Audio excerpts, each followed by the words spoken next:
Hi all. So ఈరోజు మన వీడియోలో నాన్ ఫంక్షనల్ రిక్వైర్మెంట్స్ అంటే ఏంటి, non functional requirements types and source of information and the specifications చూద్దాం. So first of all, what is meant by the non-functional testing? So in this test, we verify non-functionality factors based on customer expectations like performance, compatibility, security, installation, recovery, etc. So ఇక్కడ మనకి ఏంటంటే customer expectations ఏవైతే ఉన్నాయో వాటిని base చేసుకుని non functionality factors అన్నీ కూడా మనకి ఇక్కడ వెరిఫై చేయబడతాయి అన్నమాట. సో లైక్ ఏంటంటే దాని పెర్ఫార్మెన్స్ ఎలా ఉంటుంది, compatibility, security, installation, recovery and etcetera అనమాట. So non functionality requirements types ఏంటి అంటే GUI means graphical user interface.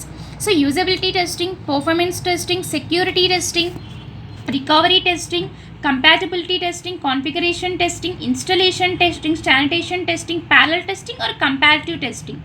So ఇవన్నీ కూడా మనకి నాన్ ఫంక్షనల్ రిక్వైర్మెంట్ టైప్స్లోకి వస్తాయన్నమాట. సో ఇందులో ఫస్ట్ ఏంటంటే మనకి జియూఐ అంటే గ్రాఫికల్ యూజర్ ఇంటర్ఫేస్. సో ఇదేం చేస్తుందంటే in this test we verify look and feel of the application. So ఇక్కడ ఏంటంటే మనకి అప్లికేషన్ మనకి చూడడానికి ఎలా ఉంది, బాగుందా లేదా అన్నది వెరిఫై చేస్తుంది. సో ఫర్ ఎగ్జాంపుల్ మన యూట్యూబ్లో ఏదైనా ఒక వీడియోని సెర్చ్ చేసినట్లయితే సో అందులో మనకి మనం సెర్చ్ చేసిన ఒక టాపిక్ మీద నెంబర్ ఆఫ్ వీడియోస్ వస్తాయి. ఆ వీడియోస్లో మనం ఏం చూస్తాం, ఫస్ట్ ఏదైతే మనకు చూడడానికి నచ్చిందో, ఫస్ట్ లుక్ అండ్ ఫీల్ ఏది బాగుందో సో ఆ వీడియోని ఫస్ట్ మనం క్లిక్ చేస్తాం. సో అలా ఏంటంటే మనం డెవలప్ చేసిన అప్లికేషన్ అన్నది చూడడానికి బాగుండాలన్నమాట. సో అది లుక్ అండ్ ఫీల్ ఎలా ఉంది అన్నది వెరిఫై చేస్తుంది. నెక్స్ట్ వచ్చేసి యూజబిలిటీ టెస్టింగ్. సో యూజబిలిటీ టెస్టింగ్లో ఏం చేస్తుందంటే we verify user friendliness of the application to perform the operations. So మన డెవలప్ చేసిన అప్లికేషన్ ఏదైతే ఉందో ఆ అప్లికేషన్ ఆపరేషన్స్ అనేవి యూజర్ ఫ్రెండ్లీగా ఉన్నాయా, అంటే ఎవరైనా ఈజీగా యూజ్ చేసుకునేలాగా ఉన్నాయా. ఇప్పుడు మనం డెవలప్ చేసిన అప్లికేషన్ క్లయింట్కి మనం వన్స్ సబ్మిట్ చేసిన తర్వాత వాడి ఏ ఆపరేషన్ అయినా కూడా ఈజీగా చేసుకునేలాగా ఉండాలి. అలా యూజర్ ఫ్రెండ్లీనెస్లో మన అప్లికేషన్ అన్నది ఉందా లేదా అన్నది వెరిఫై చేస్తారు. సో నెక్స్ట్ వచ్చేసి performance testing. So performance testing అంటే ఏంటంటే after functionality testing application deliver to performance testing team. In general performance testing conducted using performance testing tools like LoadRunner, WebLoad, JMeter, etc. So ఇక్కడ మనకి functionality టెస్టింగ్లో ఏంటి అంటే ఎప్పుడైతే మనకి functionality testing అన్నది complete అయ్యిందో అప్లికేషన్ అన్నది ఏంటంటే పెర్ఫార్మెన్స్ ఎలా ఉంది అని చెక్ చేయడానికి డెవలపర్ అన్న వాళ్ళు టెస్టింగ్ టీమ్కి ఈ అప్లికేషన్ని పంపిస్తారు. సో ఈ అప్లికేషన్ని పంపించినప్పుడు ఈ టెస్టింగ్ టీమ్ ఏం చేస్తుందంటే దీని పెర్ఫార్మెన్స్ ఎలా ఉంది అన్నది చెక్ చేయడానికి కొన్ని టూల్స్ని యూజ్ చేసి చెక్ చేస్తారనమాట. సో లైక్ లోడ్ రన్నర్ కానివ్వండి, వెబ్లోడ్ కానివ్వండి, జేమీటర్, ఇలా కొన్ని టూల్స్ని యూజ్ చేసి వాళ్ళు పెర్ఫార్మెన్స్ ఎలా ఉంది అన్నది చెక్ చేస్తారు. సో నెక్స్ట్ వచ్చేసి load testing are scalability testing. Load testing are scalability testing. So ఇవన్నీ కూడా మనకి load testing and soak testing, stress testing, ఇవన్నీ కూడా మనకి ఏంటంటే అగైన్ పెర్ఫార్మెన్స్ టెస్టింగ్లోకే వస్తాయి. సో మనకి లోడ్ టెస్టింగ్ అంటే ఏంటంటే verify application allows customer expected load or not on customer expectation configuration system. So ఇక్కడ ఏంటంటే మన అప్లికేషన్ అన్నది కస్టమర్ ఏవైతే రిక్వైర్మెంట్స్ కావాలనుకుంటున్నారో ఆ రిక్వైర్మెంట్స్ అన్నిటిని మనం ఎగ్జిక్యూట్ చేయడానికి లోడ్ అనేది సరిపోతుందా లేదా అన్నది లోడ్ టెస్టింగ్ చూసుకుంటుంది. సో నెక్స్ట్ ఏంటంటే స్ట్రెస్ టెస్టింగ్. అంటే మన డెవలప్ చేస్తున్న అప్లికేషన్ మన సిస్టమ్ కాన్ఫిగరేషన్కి ఎగ్జాక్ట్గా సరిపోతుందా లేదా అన్నది స్ట్రెస్ టెస్టింగ్ అనమాట. సో ఎంత పీక్ లెవెల్ అంటే ఫైనల్గా మనకి ఎంత లెవెల్ వరకు కూడా ఇది లోడ్ అన్నది సరిపోతుంది అన్నది మనకి ఏంటంటే స్ట్రెస్ టెస్టింగ్లోకి వస్తుంది. Next soak or endurance testing. Soak or endurance testing అంటే ఏంటంటే we verify how much time continuously we can operate an application.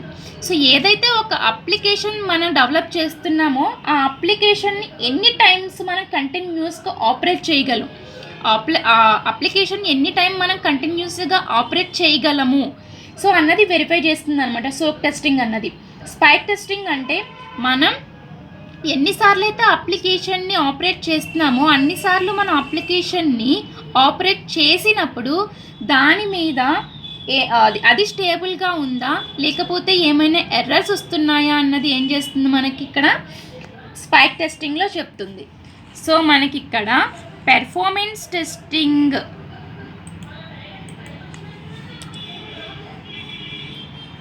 So ఇక్కడే మనకి ఏమున్నాయి, లోడ్ టెస్టింగ్. లోడ్ టెస్టింగ్ అంటే కస్టమర్ ఎక్స్పెక్టేషన్కి సరిపడగా మనకి ఏంటంటే ఆ లోడ్ అన్నది సరిపోతుందా లేదా అన్నది చూస్తుంది. నెక్స్ట్ వచ్చేసి stress testing. So stress testing అంటే మనకి ఇక్కడ ఏం చేస్తుందంటే, సో మన లోడ్ లిమిట్ పీక్ అంటే లోడ్ లిమిట్ ఎక్కడ వరకు ఉంది, సో ఎంత చేస్తే మనకి సరిపోతుంది అన్నది మనకి ఏంటంటే లోడ్ లిమిట్లోకి వస్తుంది అనమాట. సో నెక్స్ట్ వచ్చేసి సోక్ ఆర్ ఎండ్యూరెన్స్.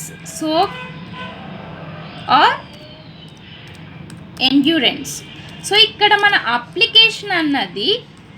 అప్లికేషన్ ఏదైతే ఉందో ఆ అప్లికేషను ఎన్ని టైమ్స్ మనం కంటిన్యూస్గా ఆపరేట్ చేయగలము అన్నది మనకి ఏంటంటే సోక్ ఆర్ ఎండ్యూరెన్స్ టెస్ట్ అనమాట. సో నెక్స్ట్ వచ్చేసి స్పైక్ టెస్టింగ్ అంటే ఏంటంటే పైన మనం స్ట్రెస్ టెస్టింగ్లో కంటిన్యూస్గా మనం ఎన్నిసార్లు టెస్ట్ చేయగలము, ఎన్నిసార్లు మనం ఆపరేట్ చేయగలము, అంటే కంటిన్యూస్గా ఎన్నిసార్లు ఒక అప్లికేషన్ని మనం ఆపరేట్ చేయగలము అంటున్నాం కదా సోక్ టెస్టింగ్లో. సో అలా ఆపరేట్ చేసినప్పుడు అది స్టేబుల్గా ఉందా లేదా అన్నది మనకి ఏంటంటే స్పైక్ టెస్టింగ్ చూస్తుందన్నమాట. నెక్స్ట్ వచ్చేసి సెక్యూరిటీ టెస్టింగ్. సో ఇక్కడ ఏం చేస్తుందంటే we verify privacy for end user transactions. అంటే వన్స్ మన ఎండ్ యూజర్కి సబ్మిట్ చేసిన తర్వాత సో అప్లికేషన్కి మనం అట్లకి ఇచ్చేటప్పుడు వాళ్ళకి వేరే వాళ్ళు తీసుకోకుండా సెక్యూరిటీ అన్నది ప్రొవైడ్ చేసామా లేదా అన్నది ఏంటంటే వెరిఫై చేస్తుంది అనమాట. నెక్స్ట్ వచ్చేసి కాన్ఫిగరేషన్ టెస్టింగ్.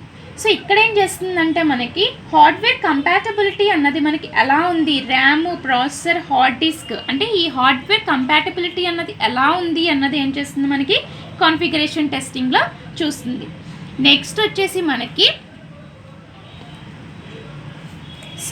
వచ్చేసి ఇన్స్టాలేషన్ టెస్టింగ్ అనమాట. ఇన్స్టాలేషన్ టెస్టింగ్లో so we verify application able to install as per readme file guidelines or not. So మనకి గైడ్లైన్స్ ఏవైతే ఉంటాయో అప్లికేషన్కి, సో దాని ప్రకారం మనం చేయాల్సిన ఇన్స్టాలేషన్స్ అన్నీ కరెక్ట్గా చేసామా లేదా, అంటే మన అప్లికేషన్ డెవలప్ చేయడానికి ఏవైతే మనకి సాఫ్ట్వేర్స్ కావాలో దానికి సంబంధించిన సాఫ్ట్వేర్స్ ఇన్స్టాలేషన్ అంతా కూడా మనకి ఎగ్జాక్ట్గా జరిగిందా లేదా అన్నది మనకి ఏం చేస్తుంది, ఆ గైడ్లైన్స్ని బట్టి వెరిఫై చేస్తుంది అనమాట. నెక్స్ట్ వచ్చేసి శానిటేషన్ టెస్టింగ్లో మనకి ఏంటంటే ఇది లైక్ గార్బేజ్ టెస్టింగ్ అనమాట, అంటే డస్ట్బిన్ టైప్. సో ఇక్కడ ఏం చేస్తుందంటే identify any extra features are implemented in applications which are not specified in the client requirements. అంటే ఇందులో మనం ఏమైనా ఎక్స్ట్రా ఫీచర్స్ ఇంప్లిమెంట్ చేసామా, మన అప్లికేషన్లో ఏమైనా ఎక్స్ట్రా ఫీచర్స్ ఇంప్లిమెంట్ చేసామా, అంటే క్లయింట్ రిక్వైర్మెంట్స్ ఏవైతే ఉన్నాయో అవి కాకుండా ఏమైనా ఎక్స్ట్రా ఫీచర్స్ అన్నవి ఏమైనా మన అప్లికేషన్లో ఇంప్లిమెంట్ చేసామా అన్నది ఇక్కడ ఏం చేస్తుంది, చేసిన దాన్ని ఏం చేస్తుందంటే గార్బేజ్ టెస్టింగ్ కింద అంటే ఏమైనా ఎక్స్ట్రా మన క్లయింట్ ఎవడైతే ఉన్నాడో వాడికి కావాల్సిన రిక్వైర్మెంట్స్ కాకుండా ఎక్స్ట్రా ఫీచర్స్ మనం ఏమన్నా మన అప్లికేషన్లో ఇంప్లిమెంట్ చేసామా అన్నది ఇక్కడ ఏం చేస్తుంది, శానిటేషన్ టెస్టింగ్లో వెరిఫై చేస్తుంది. నెక్స్ట్ వచ్చేసి comparative testing are parallel testing. So ఇక్కడ ఏం జరుగుతుందంటే comparing our product with other existing competitive products are lower versions of applications in order to identify strength and weakness of our application. అంటే మన అప్లికేషన్కి రిలేటెడ్గా ప్రీవియస్గా మనం ఏమైనా అప్లికేషన్ చేస్తే సో అందులో మనకి ఏమైనా స్ట్రెంగ్త్స్ అండ్ వీక్నెస్ని వన్స్ ఫైండ్ అవుట్ చేసి సో దాన్ని బట్టి ఈ అప్లికేషన్ని మనకి ఏంటంటే డెవలప్ చేస్తుంది అనమాట, చేయడానికి యూజ్ అయ్యేలాగా వెరిఫై చేస్తుంది. సో నెక్స్ట్ వచ్చేసి sources of information for test case selection. So ఇక్కడ ఈ source of information for test case సెలెక్షన్లో ఏంటి అంటే సో టెస్ట్ కేస్ల డిజైనింగ్ అన్నది రీసెర్చ్ కమ్యూనిటీ అండ్ ప్రాక్టీషనర్లతో ఎప్పుడు జరుగుతూనే ఉంటుంది. ఈ టెస్ట్ కేసుల డిజైనింగ్ అన్నది రీసెర్చ్ కమ్యూనిటీ అండ్ ప్రాక్టీషనర్లతో మనకి ఎప్పుడు జరుగుతూనే ఉంటుంది. అంటే రీసెర్చ్ కమ్యూనిటీ అండ్ మనకి నేర్చుకునే వాళ్ళు ఉంటారు కదా, సో వాళ్ళతో ఎప్పుడు జరుగుతూనే ఉంటుందన్నమాట. And software development process requirement specification design అన్నది మనకి ఏంటంటే డాక్యుమెంట్ అండ్ సోర్స్ కోడ్ వంటి పెద్ద పెద్ద ఇన్ఫర్మేషన్స్ ఏవైతే ఉన్నాయో వాటిని ఎప్పుడు జనరేట్ చేస్తుంది. అంటే ఈ టెస్ట్ కేసుల డిజైనింగ్ అన్నది మనకి ఎప్పుడు జరుగుతూనే ఉంటుంది అంటున్నాం కదా. సో ఈ డిజైనింగ్ అన్నది మనకి ఏంటంటే software development process requirement specification design document and source code, అంటే ఇటువంటి పెద్ద పెద్ద ఇన్ఫర్మేషన్స్ అన్నిటినీ కూడా ఆ డిజైనింగ్ ద్వారా ఏంటంటే అది ఎప్పుడు జనరేట్ చేస్తూ ఉంటుంది. అంటే దీనివల్ల ఏమవుతుంది అంటే మనకి సో ఇదేం చేస్తుందంటే లో కాస్ట్తోనే మనకి ఎఫెక్టివ్ టెస్ట్ని డిజైన్ చేయడానికి మనకి తక్కువ ఖర్చుతోనే ఎఫెక్టివ్గా టెస్ట్ చేయడానికి ఏంటంటే టెస్ట్లను డిజైన్ చేయడానికి టెస్ట్ ఇంజనీర్స్ ఏం చేస్తారంటే కొన్ని రిసోర్సెస్ని అనలైజ్ చేసి వాటిని యూజ్ చేసి ఏంటంటే మనకి తక్కువ ఖర్చుతో ఎఫెక్టివ్గా టెస్ట్ జరిగేలాగా చేస్తారనమాట. సో అవేంటి అంటే requirements and functional specification, source code, input and output domain, operational profile and fault model. So మనకి ఇక్కడ రిక్వైర్మెంట్స్ అండ్ ఫంక్షనల్ స్పెసిఫికేషన్స్ అంటే ఏంటి అంటే so in this phase business analyst will collect the requirements with the interaction of client and collected requirements will be documented as business required specification, BRS or URS. So ఇక్కడ ఏం జరుగుతుందంటే కంపెనీకి ఎప్పుడు కూడా మనకి మన కంపెనీకి వచ్చేసి కంపెనీకి క్లయింట్కి మధ్యలో మనకి బిజినెస్ అనలిస్ట్ అన్న వాళ్ళు ఉంటారు. సో వాళ్ళు ఏం చేస్తారంటే క్లయింట్ని మీట్ అయ్యి వాళ్ళ రిక్వైర్మెంట్స్ ఏంటి, వాళ్ళకి ఏం కావాలి అన్న చెప్పి ఆ మీటింగ్లో డిస్కషన్ జరిగిన తర్వాత ఆ బిజినెస్ అనలిస్ట్ ఎవరైతే ఉన్నారో వాళ్ళు ఒక డాక్యుమెంట్ని రెడీ చేస్తారనమాట. సో రెడీ చేసి ఆ డాక్యుమెంట్ అన్నది ఏంటంటే ప్రాజెక్ట్ టీమ్కి సబ్మిట్ చేస్తారు. సో మనం ఇక్కడ ఏం చేస్తామంటే దాన్ని బట్టి ఆ బిఆర్ఎస్ని బట్టి మనకి క్లయింట్ రిక్వైర్మెంట్స్ ఏంటి, సో మనం ఏం చేయాలి అన్నది చెప్పి మనకి చూస్తారు, మనకి ఏం కావాలి అన్నది చెప్పి తీసుకుంటాం అనమాట ఇన్పుట్స్ని. సో అదేమవుతుంది మనకి రిక్వైర్మెంట్స్ అండ్ ఫంక్షనల్ స్పెసిఫికేషన్స్ అవుతుంది. నెక్స్ట్ వచ్చేసి సోర్స్ కోడ్లో ఏమవుతుందంటే డెవలపర్ రెస్పాన్సిబిలిటీ అనమాట. ఇందులో సోర్స్ కోడ్లో ఏంటంటే డెవలపర్ అన్న వాళ్ళు రెస్పాన్సిబుల్ అవ్వాలి. సో ఇక్కడ ఏంటంటే మనకి ప్రోగ్రామింగ్ లాంగ్వేజెస్ మన ఇష్టం, మనం జావాలో తీసుకుంటామా, .NET, విజువల్ బేసిక్ అని చెప్పేసి సో అందులో ప్రోగ్రామ్స్ రాయొచ్చు. అలానే మనం వెబ్ అప్లికేషన్ కోసం ఏంటంటే VB script, PHP, ASP.NET, so ఈ అప్లికేషన్ని బేస్ చేసుకుని మనం తీసుకోవచ్చు అనమాట. నెక్స్ట్ వచ్చేసి input and output domains. So input and output domains అంటే ఏంటంటే ప్రోగ్రామ్ ఏదైతే ఉందో ఆ ప్రోగ్రామ్ ఇన్పుట్ డొమైన్ని కొన్ని వాల్యూస్ అంటే కొన్ని వాల్యూస్ స్పెషల్ మీనింగ్స్ ఉంటాయన్నమాట. అంటే ప్రోగ్రామ్ ఏదైతే ఉందో ఆ ప్రోగ్రామ్కి ఇన్పుట్ డొమైన్స్ ఏవైతే ఉన్నాయో ఇన్పుట్ డొమైన్స్లో కొన్ని స్పెషల్ మీనింగ్స్ ఉంటాయన్నమాట. అందువల్ల ఏంటంటే వాటిని మనం స్పెషల్గా ట్రీట్ చేయాల్సి వస్తుంది. సో అందులో మనకి ఏంటంటే ఎక్స్పెక్టెడ్ రిజల్ట్స్ ఒకటి, యాక్చువల్ రిజల్ట్ ఒకటి ఉంటుంది.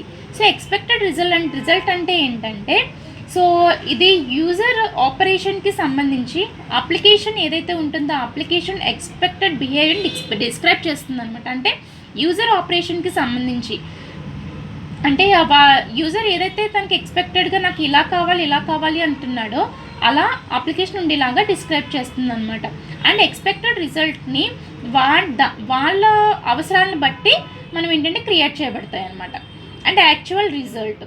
సో యాక్చువల్ రిజల్ట్ అంటే ఏంటంటే యాక్చువల్గా మనకేం కావాలి, మనం ఏం చేయాలి, సో దాన్ని బట్టి మనం డిస్క్రైబ్ చేస్తుంది అనమాట. యాక్చువల్గా మనకి రిజల్ట్ ఏం రావాలి, యూజర్ రిక్వైర్మెంట్స్ ఏంటి, వాళ్ళ రిక్వైర్మెంట్స్ని బట్టి మనకి ఏం రావాలి అన్నది ఇక్కడ యాక్చువల్ రిజల్ట్లో చూస్తుంది.